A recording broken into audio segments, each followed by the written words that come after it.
তো 2026 সালে Poco M8 5G ফোনটা রিভিউ নিয়ে আসছি আপনাদের মধ্যে। আসসালামু আলাইকুম ভাই লোক, সকলে কেমন আছেন? আশা করি সকলেই ভালো আছেন। তো আজকে আর একটা নতুন ভিডিও নিয়ে আসলাম। তো নতুন ভিডিওতে আমি যে ফোনটা বিস্তারিত খুঁটিনাটি আপনাদের বলবো, সেই ফোনটার নাম হলো পোকো M8 5G।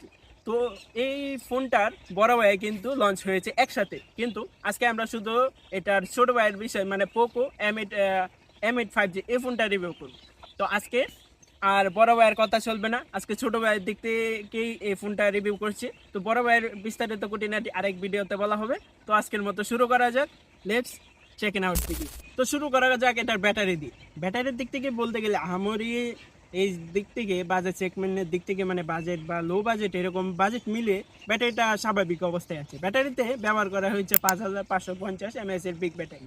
আর এই ফোনটাকে 5550 mAh ব্যাটারিকে চার্জ দেওয়ার জন্য 45 ওয়াট টার্বো চার্জার ব্যবহার করা হয়েছে, যেটা দ্বারা আমরা অল্প সময় ফোনটিকে চার্জ করতে পারবো। আর দাম অনুযায়ী আর ব্যাটারি সেগমেন্ট অনুযায়ী ঠিকই আছে স্বাভাবিক অবস্থায়। ব্যাটারির দিক থেকে আমরা সরে গেলে এই ফোনটার ডিসপ্লের দিক দিয়ে আসে। ডিসপ্লের দিক থেকে বলতে গেলে এই ফোনটাতে 6.77 ইঞ্চ ডিসপ্লে ব্যবহার করা হয়েছে। 3D কার্বো অ্যামোলেড ডিসপ্লে, এটা 120 Hz রিফ্রেশ রেট এবং 3000 নিট বিগ ব্রাইটনেস ফুল।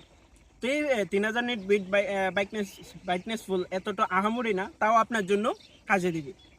তো চিন্তার কোনো বিষয় নেই, 3000 নিট বিগ ব্রাইটনেস এই ফোনটা আপনার জন্য যথারীতি কার্যকরী হবে। তো ব্যাটারি হয়ে গেল, ডিসপ্লে সাইজ গেল। এবার আসি এই ফোনটার বিস্তারিত মূল আকর্ষণ স্ন্যাপড্রাগনের দিক থেকে। স্ন্যাপড্রাগনের দিক থেকে আসতে গেলে এই ফোনটাতে স্ন্যাপড্রাগন 6 Gen 4 ইউজ করা হয়েছে, যা 4nm। এত কিছুর পরে পারফরমেন্সের দিক থেকে যাওয়ার পরে এখন আসে এটা অ্যান্ড্রয়েড আপডেট নিয়ে। এটা অ্যান্ড্রয়েড 15-এ লঞ্চ হয়েছে এবং যা 4 বছর আপডেট দিবে, অ্যান্ড্রয়েড না সফটওয়্যার আপডেট এটা দেবে সেটা মেনশন করা হয়নি।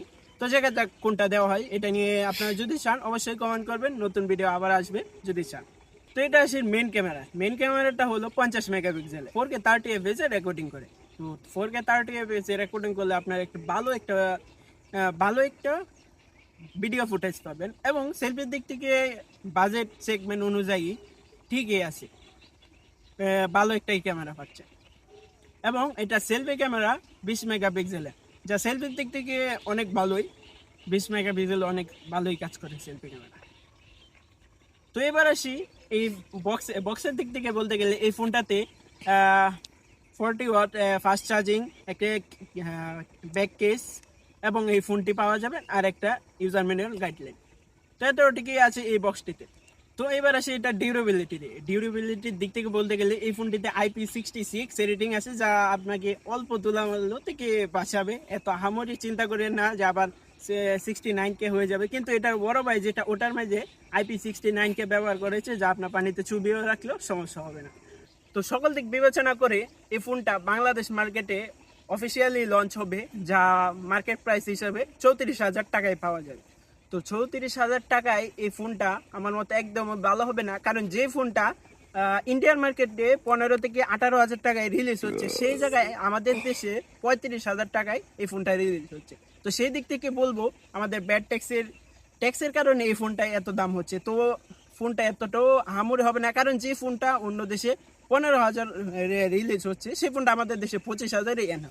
তো সেই জায়গায় এই ফোনটা এতটাই আহামরি হবে না। তো ভেবে চিনতে এই ফোনটা আপনারা কিনবেন।